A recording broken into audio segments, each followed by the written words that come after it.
안녕하세요. 고변의 상속 이야기. 오늘의 주제는 허위 출생 신고와 양자입니다. 우리나라는 입양에 대해서는 상당히 폐쇄적인 문화를 가지고 있어요. 입양하라는 게 알려지면 많은 사람들이 색안경을 끼고 보는 게 현실입니다. 겉으로는 아무런 편견이 없는 척하지만 막상 입양된 사람이 결혼 등을 통해서 내 가족 내로 들어온 일이 생기면 반대를 하는 경우도 있습니다. 아이가 이런 불편함을 겪지 않게 하기 위해서 많은 부모들이 아이를 입양하면서 그 사실을 숨기려고 하죠. 하지만 입양 사실은 공적인 문서에서 드러날 수밖에 없어요. 예전에 호적부에는 입양 사실, 이혼 사실 및 형제자매 개인정보 등의 신상 변동이 모두 기재되었기 때문에 본인이 원하지 않는 개인정보가 노출되는 문제가 있었어요. 이런 점 때문에 과거에는 외부에 자신의 아이를 입양했다는 것을 숨기기 위해서 실제로는 입양이지만 자신이 직접 낳은 자식, 즉 친생자로 신고하는 경우가 많았어요. 그런데 이런 경우는 친생자가 아닌데 친생자로 신고를 한 거잖아요. 원래는 이 친생자 신고에는 아무런 효력이 없어야 됩니다. 가짜 신고이기 때문이죠. 그런데 우리 법원은 이런 허위의 친생자 신고의 경우에도 입양의 효력을 인정해주고 있어요. 형식에 구애받지 않고 실질을 보겠다는 의미입니다. 어쨌든 입양할 의사는 있었던 거잖아요. 가족관계에서 법률적인 문제가 발생하는 지점은 대부분 상속이에요. 이 친생자로 신고한 아이가 상속을 받을 시점이 되면 주변에서 이런저런 말이 오가기 시작해요.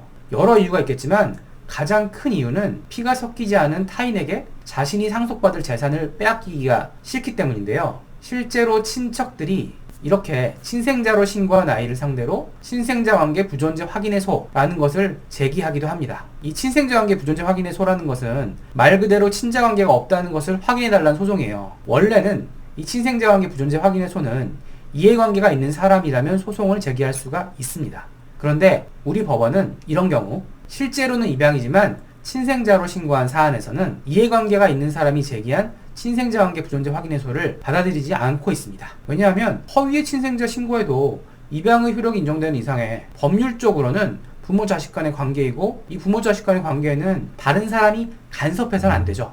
당연한 겁니다. 대신에 친생자 신고로 이루어진 양자 관계는 양부모와 양자 본인들은 깰 수가 있습니다. 양자 관계를 그만두는 것을 파양이라고 하는데요. 그만둘 파자를 사용하죠. 양자 측에서 양자 관계를 깰 수도 있고 부모 측에서 깰 수도 있어요. 양부모가 양자를 파양하려면 합의를 해서 파양 절차를 진행하든지 파양 소송을 제기해야 합니다. 그런데 이런 파양과 관련된 소송은 양부모와 양자 간의 양자 관계를 깨자는 합의가 없으면 한쪽에서 일방적으로 깨는 것이 쉽지가 않아요. 파양 요건이 생각보다 까다로워요. 이 이야기는 다른 영상에서 한번 말씀드릴게요.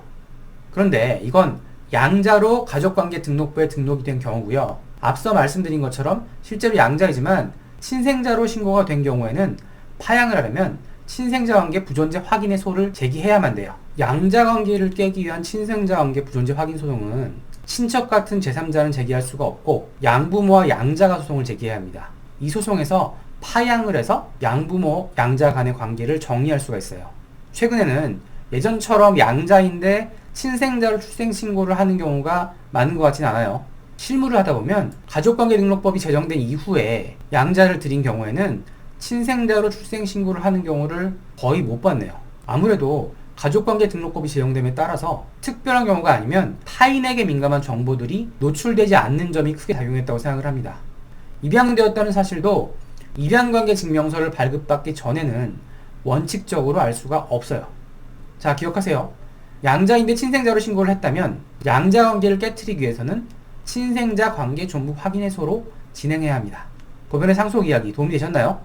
도움이 되셨다면 구독하기 눌러주시면 감사하겠습니다.